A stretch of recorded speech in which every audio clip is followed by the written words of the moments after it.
며칠 전에 우리나라 국회에서 인사청문회가 있었는데요. 이 인사청문회든 무슨 청문회든 이런 청문회를 보다 보면 국회의원들이 자주 하는 말들 중에 하나가 국민이라는 말입니다.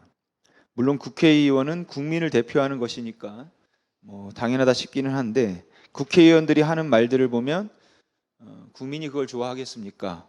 그게 국민의 뜻이 아닙니다. 이것이 국민의 소리입니다.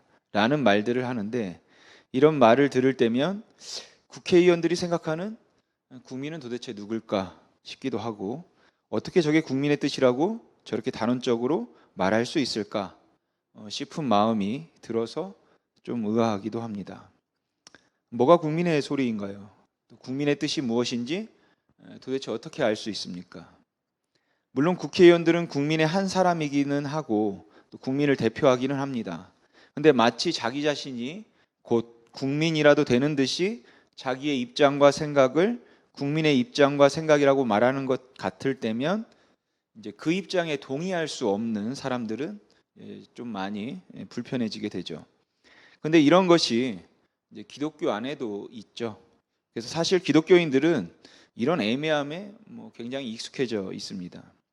여러분, 교회 다니는 사람들, 열심히 믿는 사람들, 또 교회에서 좀 일을 하는 사람들은 다 하나님의 뜻입니다 라고 곧잘 말합니다.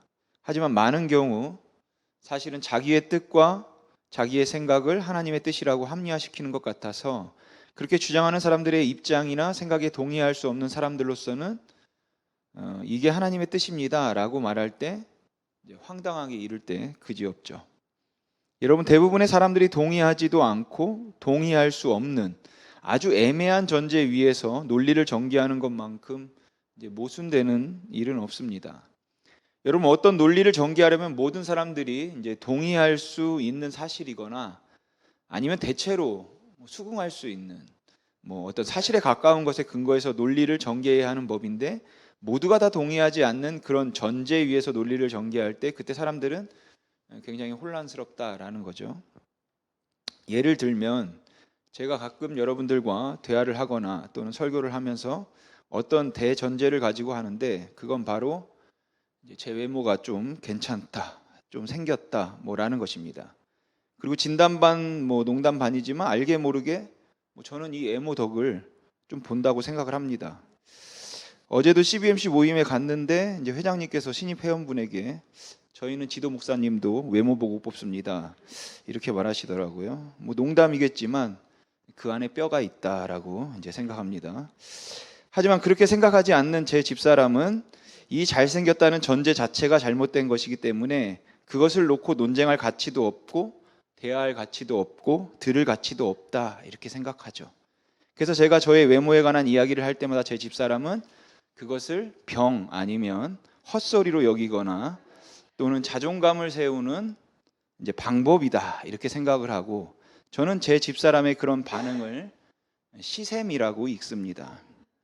여러분, 어떤 일이 하나님의 뜻이라는 그 전제는 거기에 동의할 수 없는 사람들에게는 이제 경우에 따라서는 이제 분노할 만큼 혼란스럽죠. 도대체 하나님의 뜻을 여러분 어떻게 알 수 있습니까? 내가 하나님이 아닌데 어떻게 감히 하나님의 뜻을 운운할 수 있냐라는 것이에요. 우리가 용서하는 것이 계시된 하나님의 뜻이라는 것은 다 대체로 인정하더라도, 그래서 치리하는 것이 하나님이 원하시는 용서인지 아니면 없었던 일처럼 잊어버리는 것이 하나님이 원하시는 용서인지 그걸 누가 알겠습니까?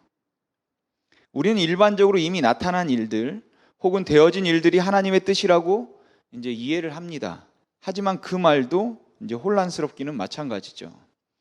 제가 지금 심의 있는 교회를 개척해서 사역을 하고 있는 것이 이렇게 인도하시고 허락하신 분이 하나님이라고 믿기 때문에 하나님의 뜻이라고 말합니다. 근데 만일 제가 청빙받아 다른 곳으로 간다고 한다면 그건 또 다른 하나님의 뜻인가요?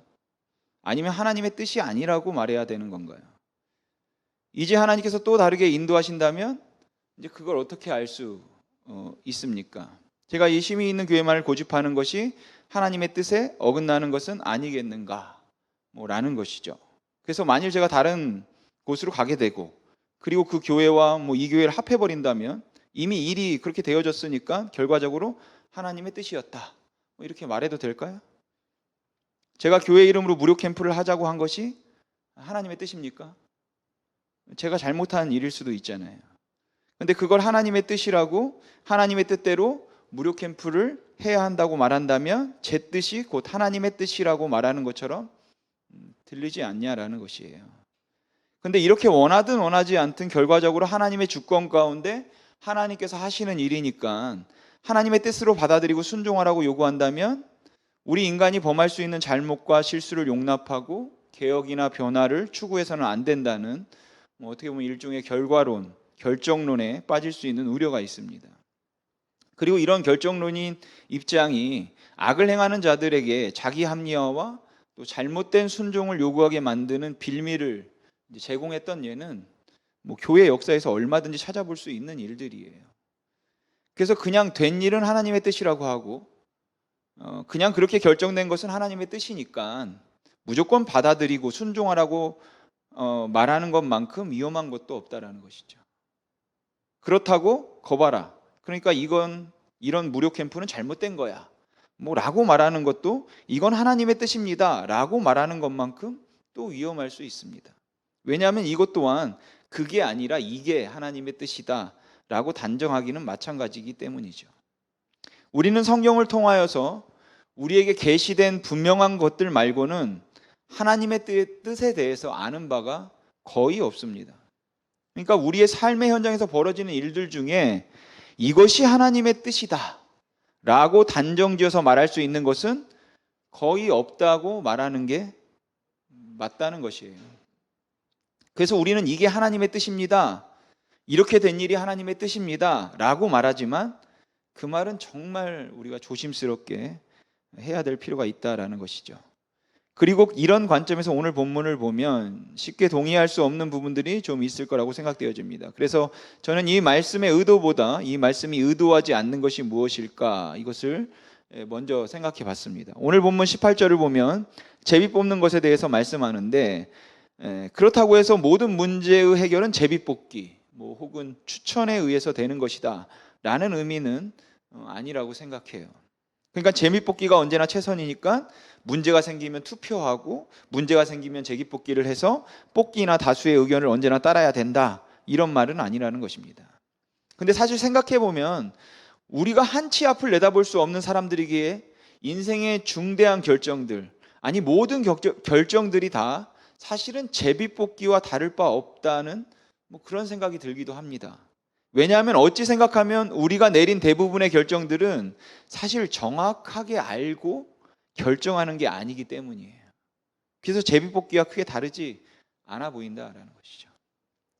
이걸 수도 있고 저걸 수도 있을 것 같은데 이것도 못하겠고 저것도 못하겠기에 아주 고민하다가 지금 여러분들은 이제 여러분의 배우자와 살고 있는 것이죠. 어떤 분은 그냥 두 분 중에 한 분을 택해야 되는 고민이었을 거고 어떤 분은 여러 명 중에 한 명을 택해야 되는 고민이었을 수도 있겠죠. 사업을 시작할 것이냐 말 것이냐, 사업을 접을 것이냐 말 것이냐, 이 땅을 살 거냐 말 거냐, 여수를 떠날 거냐 그냥 살 거냐, 이걸 어떻게 알 수 있냐라는 것이에요. 많은 망설임 가운데 운명에 맡기듯이 또 그리스도인들이라면 하나님의 주권과 뜻에 맡기듯이 무언가를 그냥 결정하고 맡겨야 되는 경우들이 태반입니다.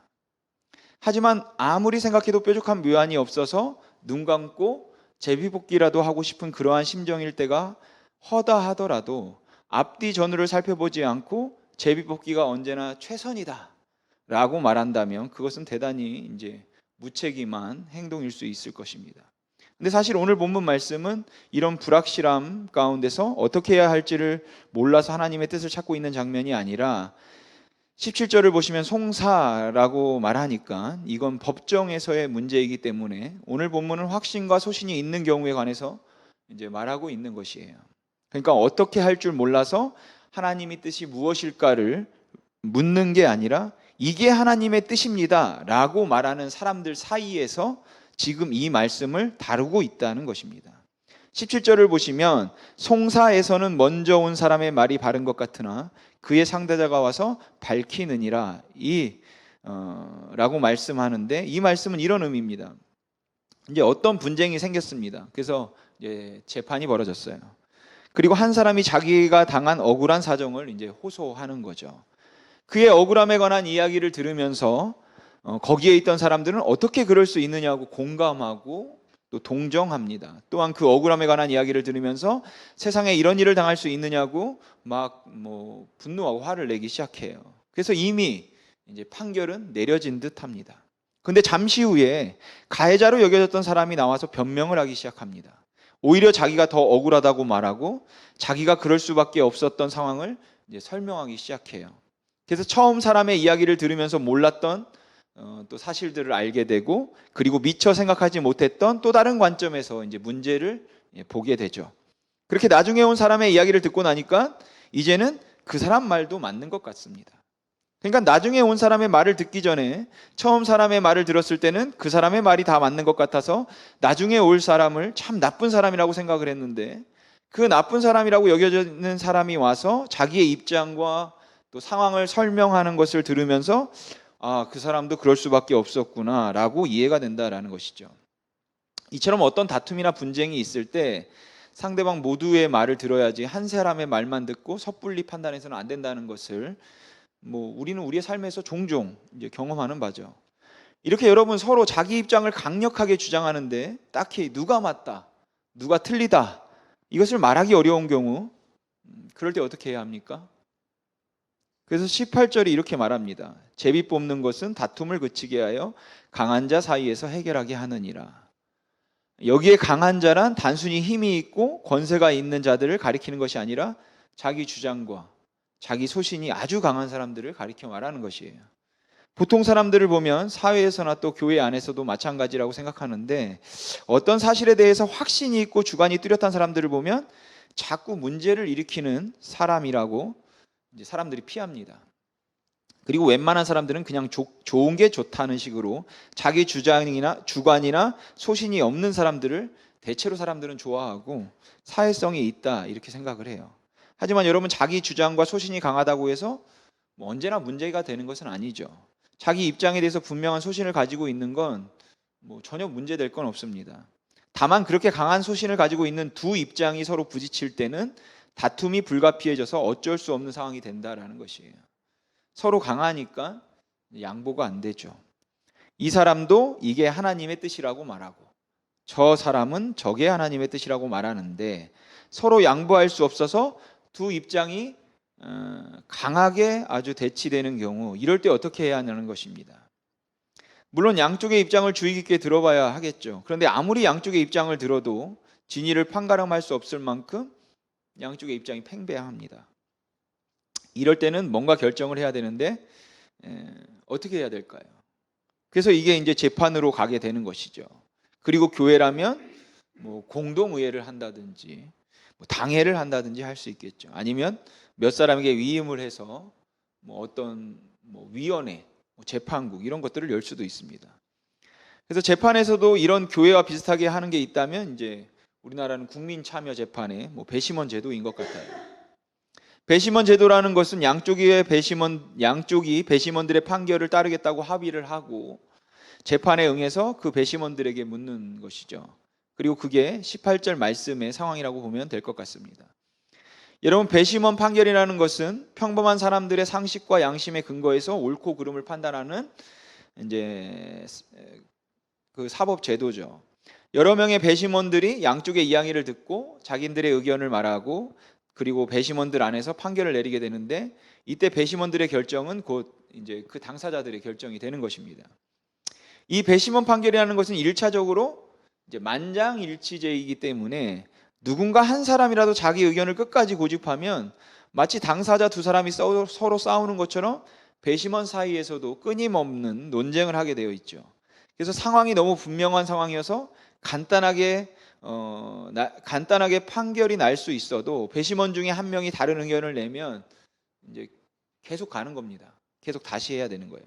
근데 옳고 그름을 결정하는데 철저하게 타자인 일방인들의 상식과 양심에 의존한다는 것은 때로는 굉장히 위험해 보이기도 하는 일이죠.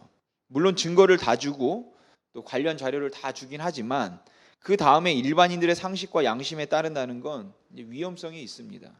그래서 이제 국민참여재판의 항소율이 10% 정도 높다고 해요.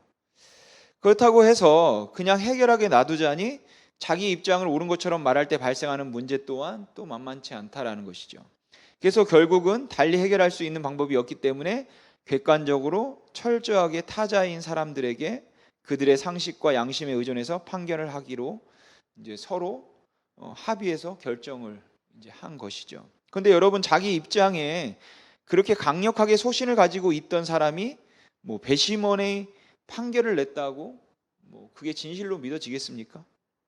배심원들이 판결을 했다고 해서 그래 내가 틀리고 네가 맞다라고 인정할 수 있냐라는 것이죠. 여전히 억울함은 남아있을 것입니다. 배심원들이 판결이 또 언제나 진리는 또 아닐 테니까요. 하나님을 인정하는 그리스도인들의 경우에는 이와 같이 다수에 의한 결정을 하나님의 뜻이라고 말하기도 합니다.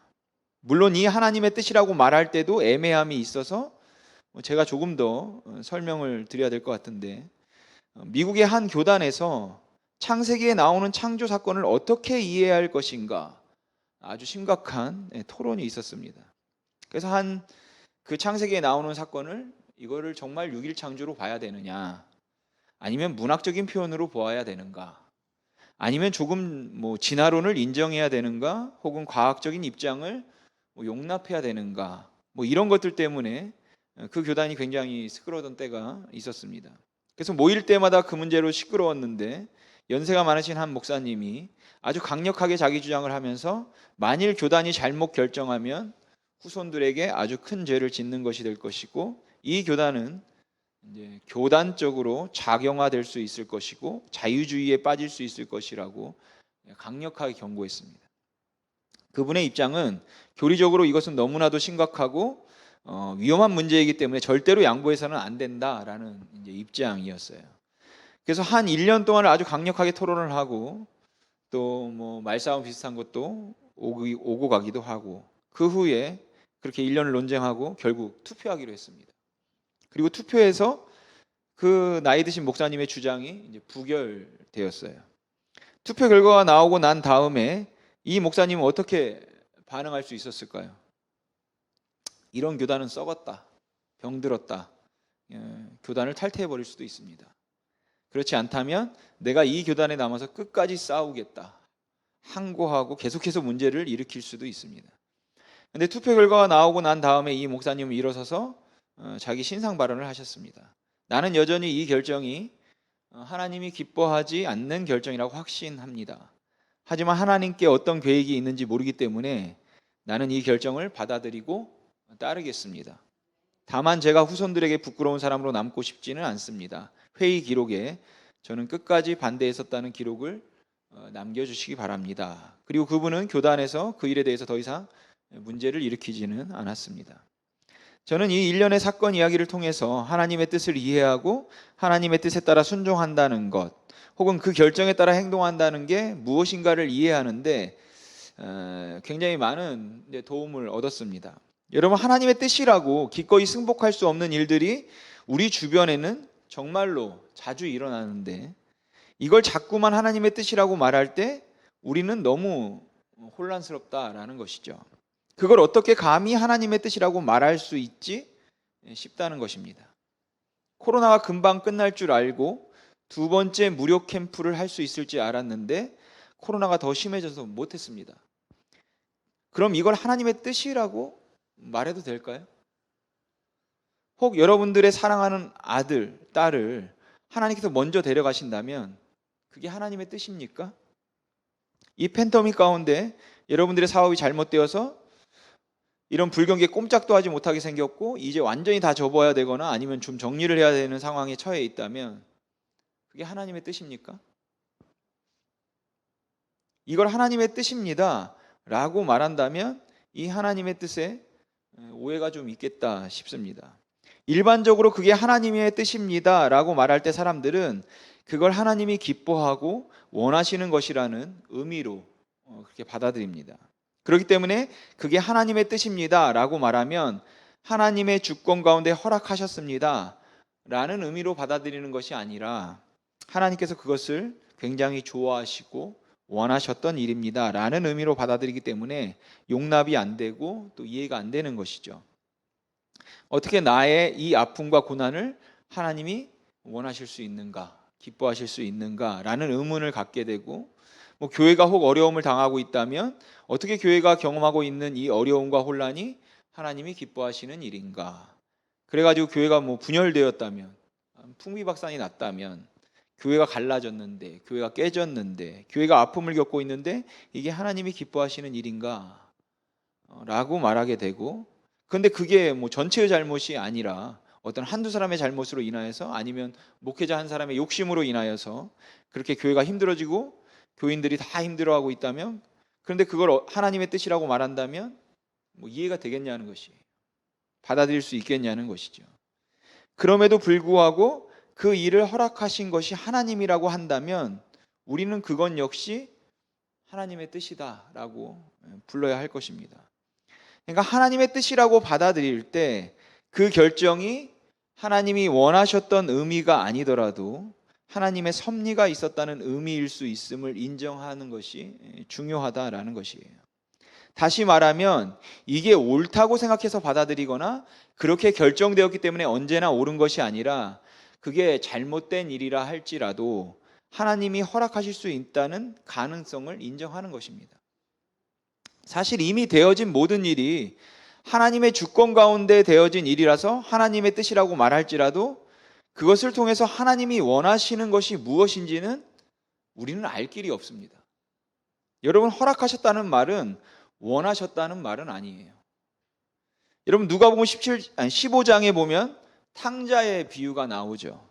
거기 보면 둘째 아들이 아버지로부터 독립을 원해서 자기 목의 재산을 미리 달라고 합니다. 아버지는 둘째 아들이 그걸 다 탕진해버리고 고생할 것을 알면서도 그 아들에게 재산을 주었습니다. 독립을 허락한 거죠. 그렇게 아버지는 아들의 독립을 허락했지만 그 독립을 아버지가 원했다거나 아니면 독립을 기뻐했다고는 할 수 없어요.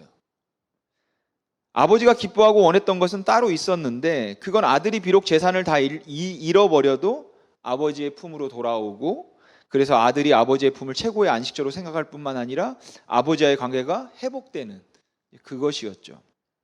그러니까 그것을 위해서 그 자식의 독립을 허락했지만 사실 그것을 기뻐하지는 않았다는 것입니다. 여러분, 사사시대 이후 이스라엘 백성들은 자기를 대신해서 싸워줄 왕을 원했죠. 이것은 하나님을 분노하게 할 만큼 하나님에 대한 불신행위였습니다. 그런데도 불구하고 하나님께서는 그들이 원하는 조건대로 왕을 세워주셨어요. 그게 바로 사울 왕입니다. 그러니까 이 사울 왕을 하나님께서 세우신 것은 하나님의 뜻이에요. 다시 말하면 하나님이 허락하신 일입니다. 하지만 하나님께서 사울이 왕이 되는 것을 원하셨다, 기뻐하셨다, 이것은 아닙니다. 여러분, 하나님이 원하셨던 왕은 다윗입니다. 그럼에도 불구하고 하나님이 사울을 왕으로 세우도록 허락하신 것은 그를 왕으로 세움으로 그 백성들로 하여금 하나님을 향한 불신이 얼마나 치명적이고 위험한 일들을 만들어낼 수 있는가라는 교훈을 주기 위해서이고, 또한 그 다윗을 왕으로 세우기 위해서였습니다. 여러분, 사람들이 당하는 고난, 사람들이 당하는 전쟁, 분쟁, 이것을 하나님이 기뻐하실 리가 없습니다. 그럼에도 불구하고 그것을 감히 하나님의 뜻이라고 부른다면 거기에는 우리가 짐작조차 할 수 없는 하나님의 또 다른 원하심이 있어서 잠시 허락하셨다는 그런 의미일 뿐인 것입니다. 그러나 그 하나님의 원하심이 무엇인지는 아직 우리는 모르죠. 잠언 16장 33절에 이런 말씀이 있습니다. 제비는 사람이 뽑으나 모든 일을 작정하기는 여호와께 있느니라. 이 말씀은 그 결정을 한 것이 사람 같지만 하나님이 하신 것이라는 의미예요. 그런데 이렇게 모든 일이 하나님의 작정하신 대로 되는 것이라면 제비를 뽑든 안 뽑든 하나님의 뜻대로 다 되어질 일일 텐데 제비 뽑기가 무슨 소용이 있겠는가 싶기도 합니다. 이게 애매할 수도 있지만 저는 이렇게 말씀드리겠습니다. 하나님이 우리에게 요구하시는 것은 하나님의 뜻을 아는 것이 아니라 하나님의 뜻에 열려 있는 것이에요. 다시 말하면 이것이 하나님의 뜻입니다 라고 말할 수 있는 것들이 사실 우리의 삶 속에 그리 많지 않습니다. 그렇게 많지 않지만 하나님의 원하심이 어디에 있든지 하나님의 그 원하심이 이루어지기를 바라는 그러한 열림, 이것이 바로 하나님의 뜻을 대하는 우리의 자세라는 것이에요. 이것이 하나님의 뜻이라고 단정지어서 말하기보다는 야고보서가 강조하는 것처럼 주께서 원하시면, 하나님께서 허락하시면, 하나님의 뜻이라면 이런 열린 마음이 항상 필요하다라는 것이죠. 그러니까 어떤 결정된 상황에서도 또 주어진 상황에서도 내가 원하는 대로 일이 진행되어서 내가 원하는 대로 그 사업을 내가 할 수 있게 되었고 내가 원하는 대로 돈을 벌었다고 할지라도 그래서 이건 하나님의 뜻이라고 무조건 하나님이 기뻐하신다고 좋아할 것이 아니라 우리는 그 가운데서도 하나님이 여기에서 원하시는 것은 무엇일까? 라는 것에 항상 열려 있어야 한다는 것입니다. 그러니까 여러분 여전히 하나님의 계획과 하나님의 원하심을 우리가 알 수가 없어서 답답하지만 하나님이 우리의 삶에 깊은 관심을 가지고 우리를 인도하고 계신다는 확신이 있다면 맡기고 기다림이 필요하고 지속적으로 하나님의 원하심이 어디에 있을까 살펴봄이 필요합니다. 그래서 자기 합리화를 위해서 하나님의 뜻을 함부로 말하고 마치 다 알고 있는 것처럼 결과만 놓고 하나님이 승리하게 하셨다고 단정짓는 것은 바람직하지 않다라는 것이에요. 또한 우리가 원하는 대로 되지 않는 일도 겸손과 순종하는 마음으로 받아들이는 것도 내가 생각했던 것이 틀렸음이 그러나 드러나 버려서 억지로 인정해야 되기 때문에 그런 것이 아니라 비록 다수의 결정이 잘못된 결정이라 할지라도 거기에 하나님이 우리가 알지 못하는 하나님의 계획과 하나님의 뜻이 있을 것이라는 하나님의 주권에 대한 신뢰 때문에 우리가 받아들이는 것입니다. 그리고 우리는 그 안에서 또다시 이제 개혁을 이야기하고 또다시 바른 것들을 그리고 하나님의 원하심이 무엇일까를 지속적으로 또 찾아가야 하는 것이에요. 여러분 우리가 최선을 다하지만 그리고 그 결과에 언제나 만족할 수 없지만 그래도 하나님이 역사의 주인이시며 우리 인생의 주 되시기에 하나님의 원하심에 우리의 마음이 항상 열려 있어서 하나님의 원하심만 우리가 따라서 살 수 있으면 좋겠습니다. 그래서 일어난 일들을 받아들이고 승복하는 것보다 더 중요한 것은 하나님의 원하심이 우리의 원함이 되는 것이겠죠. 저는 목회를 시작하면서 나름대로 바르게 해야겠다고 생각을 했고 그리고 그렇게 하려고 애를 썼고 또 애를 쓸 것입니다. 그런데도 내가 원하는 대로 되어지지 않는 상황이 있을 수 있겠죠. 그런데 그럴 때 마치 내가 하나님이라도 되는 것처럼 내가 원하는 대로 되지 않았으니까 하나님의 뜻이 이루어진 것이 아니라며 이건 잘못됐다고 말하는 게 아니라 내가 알지 못하는 하나님의 또 다른 계획이 있겠구나 라는 생각을 하며 그 앞에서 기다릴 수 있기를 소망합니다. 그리고 하나님께서 하시는 선하신 일들이 드러날 수 있기를 위해서 내가 이제 무엇을 해야 할까 그것을 더 생각하고 고민할 수 있기를 바란다라는 것이죠.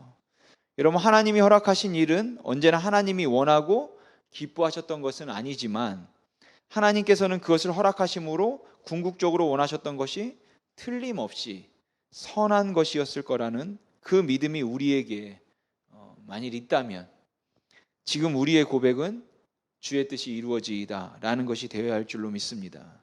여러분 제비뽑기 혹은 다수결의 결과에 순종하는 것 뽑기가 또 다수의 의견이 언제나 소수의 의견보다 옳기 때문도 아니고 그 다수의 의견이 하나님이 기뻐하시는 것이기 때문도 아닙니다. 거기에 우리가 순종하는 것은 그와 같은 결정 뒤에 하나님의 섭리가 있겠다 싶기 때문입니다. 그래서 때로는 억울함에도 기다릴 수 있고 때로는 목숨을 걸고 싸우다가도 양보할 수 있고 때로는 이건 절대 아니라는 확신이 있음에도 상대방의 입장을 받아들일 수 있을 만큼 하나님의 원하심에만 우리 모두의 마음이 좀 열려 있으면 좋겠습니다. 그러니까 이게 하나님의 원하시는 뜻이다라는 그 확신을 우리가 무시해서도 안 되겠지만 죄와 잘못을 합리화시키는데 하나님의 뜻을 사용해서도 안 되고 내가 원하는 대로 이루어지지 않았다고, 하나님의 뜻이 이루어지지 않았다고 말해도 안 되는 것이죠. 또 사람들이 경험하고 있는 고난이나 어려움을 우리가 너무 쉽게 그게 하나님이 기뻐하시는 뜻이라고 말해도 안 되지만, 또한 그게 아니라고 해서 너무 쉽게 불평해도 안 되는 것입니다. 왜냐하면 하나님이 기뻐하지 않아도 하나님이 허락하신 일이 있겠다 싶기 때문입니다. 그래서 우리는 모든 경우에 하나님의 선하심을 의지하고 우리의 마음을 살펴서 하나님의 원하심에 순종하기만을 기뻐해야 될 줄로 믿습니다. 저와 여러분의 주변에 벌어지는 많은 일들을 보면서 마음이 답답하기도 하고 또 억울하기도 해서, 왜 하나님은 나에게 이런 시련을 주실까? 왜 하나님께서는 나에게 이런 가시를 두셨을까? 왜 하나님께서는 도대체 내 인생을 이렇게 꼬이게 만드셨을까? 하나님은 전능하시고 전지하신 분이시고 하나님은 우리를 사랑하신다고 말씀하시는데, 근데 왜 이런 일들이 일어났을까? 이게 하나님의 뜻일까? 라고 저에게 묻는다면, 제가 감히 여러분들에게 여러분들 마음에 위로가 될 수 있기를 바라는 마음으로 드릴 수 있는 말씀은, 그건 하나님이 기뻐하시는 일은 아닙니다. 하나님이 여러분들의 고난을 기뻐하셨을 리가 없습니다. 그런데도 하나님이 그 선하심 가운데 우리가 알지 못하는 그 어떤 하나님의 뜻이 있어서 하나님께서 잠시 허락하셨을 것입니다. 조금만 더 기다려 봅시다 라고 말씀을 드릴 수 있을 것 같습니다. 사랑하는 성도 여러분, 우리는 잘 모릅니다. 어떤 게 하나님의 뜻이고 내가 경험하는 이 일을 왜 하나님이 허락하셨는지 잘 몰라요. 그러나 여러분, 하나님의 선하심을, 그 주권을 여러분 믿으시기 바랍니다. 그러니까 도저히 이래서는 안 된다고 생각되는 일들이 우리 주변에서 허다하게 일어나서 그 일들로 인해서 가슴이 마음이 아프고 때론 분노하기도 하고 때론 좌절하기도 하겠지만, 그래도 결국 역사를 주관하시고 우리의 생명과 인생을 주관하시는 분이 하나님이심을 믿으시고, 또 이 모든 일들 가운데 하나님의 그 손길이 분명히 있음을 믿고 의지하고 여러분 신뢰하시기 바랍니다. 그래서 하루하루의 삶 가운데서 그냥 되어진 일에 대한 무조건적인 순응보다, 또는 되어지지 않은 일에 대한 무조건적인 불만보다, 이 모든 상황에 하나님의 원하심이 어디에 있을까, 이것을 좀 살펴보면서 그 하나님 앞에 설 수 있기를 주님의 이름으로 소망합니다. 기도하겠습니다.